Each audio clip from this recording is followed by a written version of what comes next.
Thank you. Anyway, slight change of mood. Had he lived, Ayrton Senna would have celebrated his 50th birthday earlier this year. Yeah, and the other weird thing is I was talking about this to my 14-year-old son the other day, and he went, oh yeah, Ayrton Senna, was he that racing driver that got killed?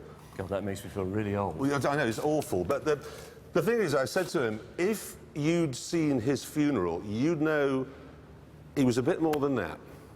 One of the world's greatest motor racing drivers, Ayrton Senna, has died after a crash at this afternoon's... Senna, 3 times a world champion, suffered massive head injuries. Formel 1 Weltmeister Ayrton Senna auf dem A million people line the streets of his home city. The Brazilian government accorded full military honors. He felt in Brazil that his home country has declared 3 days of mourning. I think I was 9 years old, and I was racing that weekend. I just came in from a heat or a practice session, and my dad's working away on the car, and I remember him telling me. I remember going around to the back of the car and just bawled my eyes out. At 9 years, I remember it like it was yesterday. I remember exactly where it was, what spot. I could take you there right now. In Brazil, they remember Ayrton Senna as a sporting hero who gave away millions to help underprivileged children. Elsewhere in the world, though, we remember him best for this.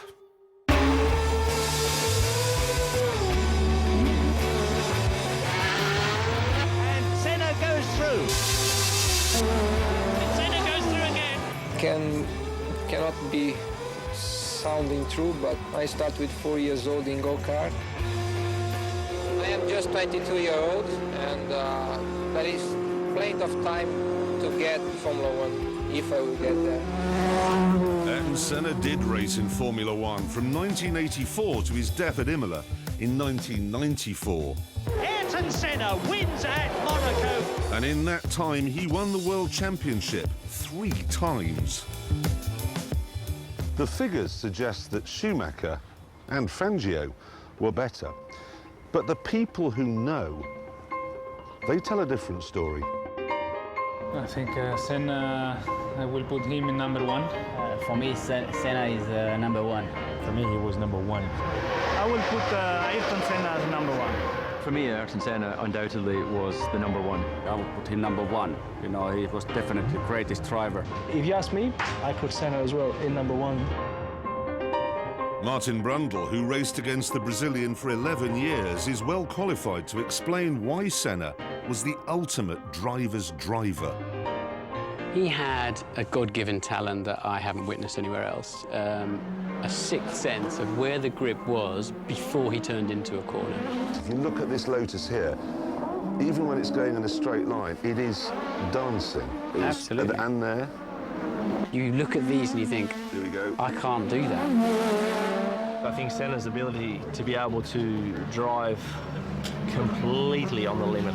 Some of the laps he did, we know, were unbelievable.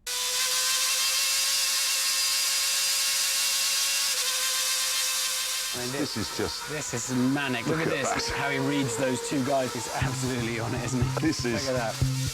Senna was so good at banzai last-minute qualifying laps that in his Formula 1 career he won an incredible 65 pole positions. He had this gift to just go and find... We could all find a 10th or 2. The really great drivers can go and find a half a second or 3/4 of a second. However, Senna could do even better than that. In Monaco in 1988, he outqualified his teammate, the great Alain Prost, by a scarcely believable 1.5 seconds.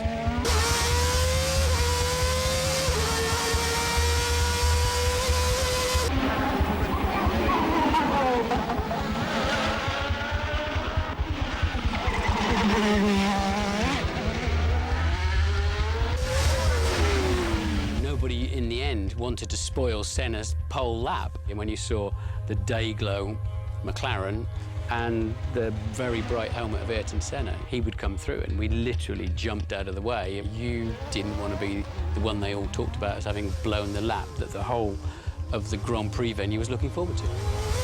But it wasn't just out-and-out speed that made Senna special.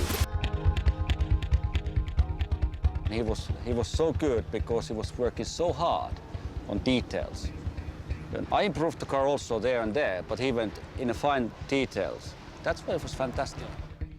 Yeah, the worst is here. The worst is the second chicane and in the third chicane. But it's because the asphalt goes like this, in the third chicane, and it's like this. In the second chicane is becoming bumpy. And if I think back to when I was his test driver at the beginning of the '94 season, after the second day he had a small incident and tweaked his neck, and that was it. The test was over as far as he was concerned. I came in the following day and he was there in the morning, and I thought, oh, okay, he must have made a miraculous recovery. But in actual fact, he was just there to listen to what I was saying to the engineers, to work out whether he could trust my feedback. And when I compare that to Nigel Mansell, when I was his test driver, he would set a lap time and then he would bugger off to the golf course. Another weapon in Senna's armoury was his utter ruthlessness. Prost having a look, and Senna's crowding him into the pit wall. Schumacher trying to take Ayrton Senna. Now let's see if the Brazilian moved across. Indeed he did. He often used to put us in a position that you were going to have an accident, and he would leave it up to you to decide whether to have that accident or not. Martin experienced this psychological warfare first of all when racing against Senna in Formula 3. Well, look, I've got a great big lead here, and he launches in from nowhere and then parks his Rolt on my shoulder. I couldn't get out of the car until they lifted his car off the top of mine. So when he wanted to overtake, he'd go on the inside and put the car in a place. If you tried to take the corner, you're going to hit him. Yes, he would put you in a compromising position and then leave you to make the decision. And if you didn't run into him, then psychologically you were buried and finished. He would then know that every time after that he showed you a wheel, you jump out of the way. He's got Mansell climbing all over him. He has no reason to stay out. I think even the giants from Senna's era respected his toughness. I don't think there was any qualifying session or any race he went into that he wasn't prepared to put it on the line. All over the back, he's having a look, and he's inside Mansell. He was the toughest driver and the most ferocious driver to protect his area or space. And Senna, all his skills involved. He's got a much slower car, very clapped out tyres on his car. Mansell's got fresh rubber on, all the grip in the world. Senna blocking away and sliding a lot, Senna knocking it down. Mansell weaving this way and that way, but Senna won't let him past. He's got the racing line, he's going to keep it. This will to win reached its peak at the Japanese Grand Prix in 1990. Here, Senna would be world champion, providing his arch-rival Alain Prost, now at Ferrari, failed to finish. So, at the first corner, he made sure Prost failed to finish. Alain Prost has taken the advantage. Senna is trying to go through on the inside, and it's happened immediately. This is amazing. Senna goes off at the first corner. Yes, and that makes Ayrton Senna world champion this year. He doesn't even try to brake. No. I mean, at that point, when they're back there, Senna, if he wanted to stay in the race, you'd have seen 2 puffs of blue smoke from his front tyres, where that gap was always going to disappear. He was driving into a disappearing wedge. After the crash, he showed absolutely no contrition. When there is a gap, you either commit yourself as a professional racing driver that is designed to win races, or you come second, or you come third, or you come fifth. And I'm not designed to come third, fourth, or fifth. I race to win. And if you no longer go for a gap that exists, you're no longer a racing driver. Strangely, Senna had a big heart. He was a devout Christian capable of extraordinary compassion. When fellow racing driver Eric Comas crashed at Spa in 1992, Senna stopped and risked his own life running across the track to help. You see, that's the paradox of Ayrton Senna, isn't it? In that he was clearly a fantastic human being.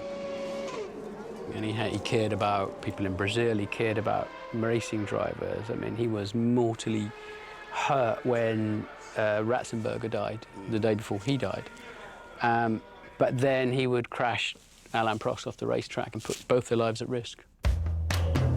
As a man then, Senna was hard to fathom. But when it rained, it was easy to spot his talents as a driver. And Senna is a wet weather master.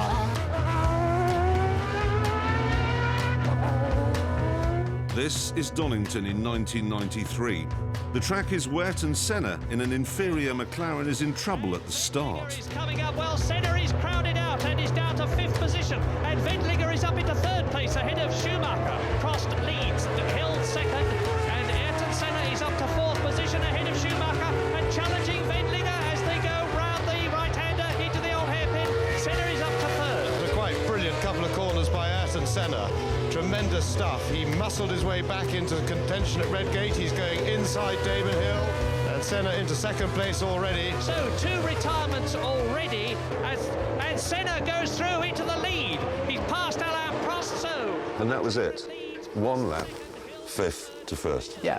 If you want to have 40 seconds of what is Ayrton Senna, the racing driver, all about, there it is, in a nutshell. Yeah. After the race, though, he was completely calm. Driving with slicks in damp and really slippery conditions was tremendous. Conditions like this is gambling and it's taking chances that pays off. And I think we gamble good.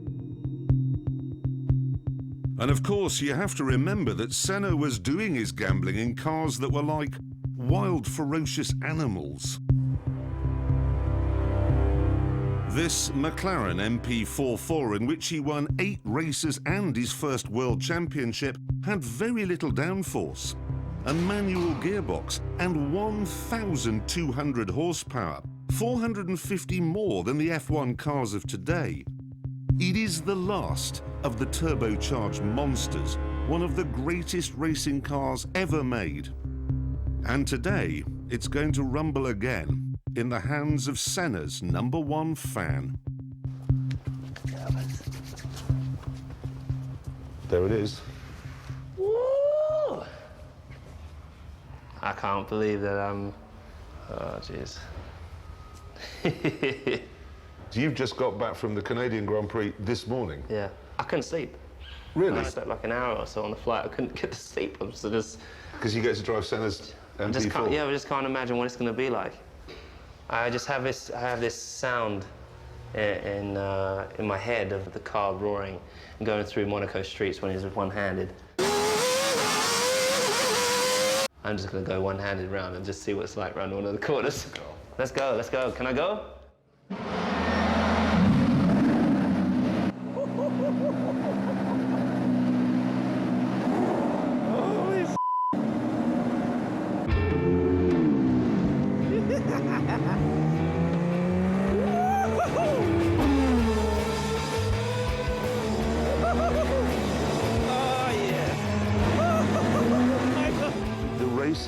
Back in the mid-80s, it was, I mean, there's an incredible scene, I think, with Nelson Piquet overtaking Senna on full opposite lock.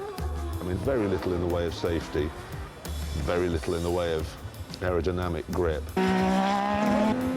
Manual gearbox with 1,200 horsepower. Yeah, and the cockpit, you could almost punch through it. Yeah. So you think, geez, you know, you're driving around at those speeds, your wheel falls off, the mechanic makes a mistake, you're dead. It's phenomenal, and I can't even contemplate what it would have been like. But, so that's why I think you have even more respect for the guys that did it back then. I mean, you had to be, back in the 80s. Crazy. A bit of honesty here. You know, you've got your Mansells, Piquets, Prost.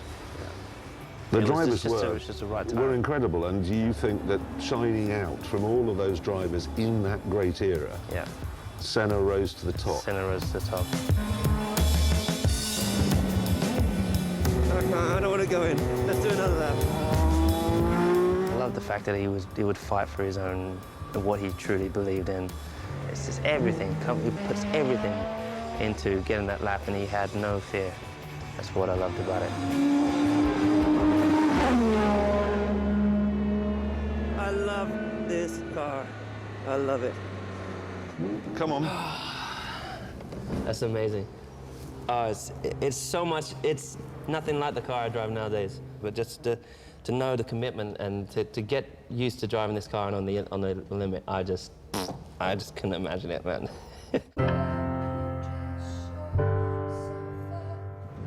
It's one of the best days of my life. I just feel so blessed, you know.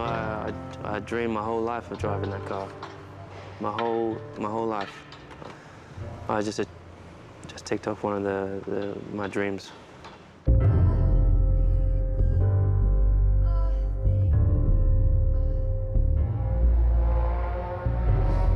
You know, I'll be honest with you, I was never a Senna fan. I always thought Gilles Villeneuve was the greatest racing driver of them all, but to make this film, I've watched hours and hours and hours of footage. And the thing is, Villeneuve was spectacular on a number of occasions. Senna, he was spectacular every single time he got in a car.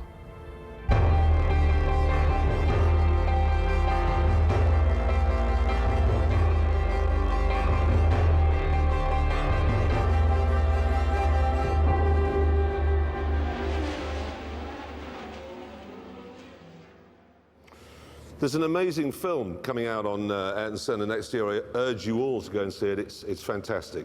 But for now, good night.